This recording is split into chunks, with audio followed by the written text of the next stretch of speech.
নবী বলেন, আয়েশা, কিয়ামতের ময়দানের কথা মনে পড়েছে, আমার উম্মতের কি উপায় হবে?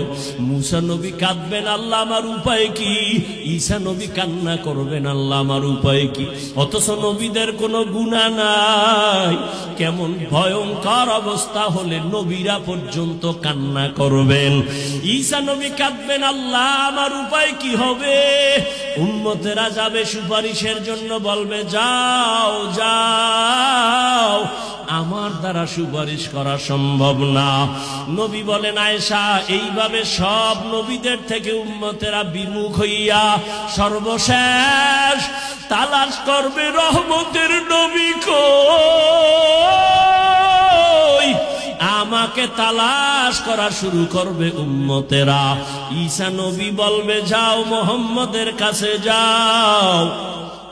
কোন বর্ণনায় আছে ঈসা নবী উম্মতের জায়গা দিয়া নবীর কাছে নিয়ে আসবেন। আম্মা জান আয়েশা বলেন, ইয়া রাসূলুল্লাহ, ওই সময় কি মহিলারা উলঙ্গ? বলে হা। কয় পুরুষেরা উলঙ্গ? বলে হা।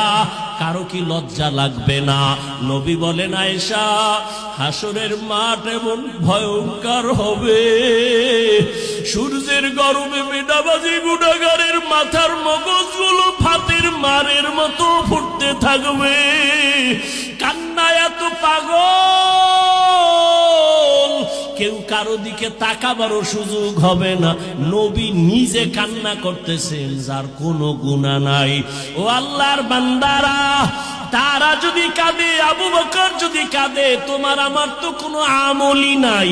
তোমার আমার গুনাহ গুনাহ গুনাহ। হাতের দিকে তাকায় দেখি গুনার কারণে আমার হাত নাপাক। আমার চোখের দিকে খেয়াল করে দেখি এই চোখ দিয়ে কত বেগানার দিকে তাকাইছি। আমার গুনার খবর আমার মা জানে না, আমার বাবাই জানে না। যদি জানতো, আমারে আর কোনদিন সম্মানের নজরে দেখতেন না। আমার আল্লাহ তো জানে আমি কোন দিন কোন রাত্রে কয়টা গুনাহ করেছি। আল্লাহ বলেন, আমি জানছি তুই যে সারা রাত মেয়েদের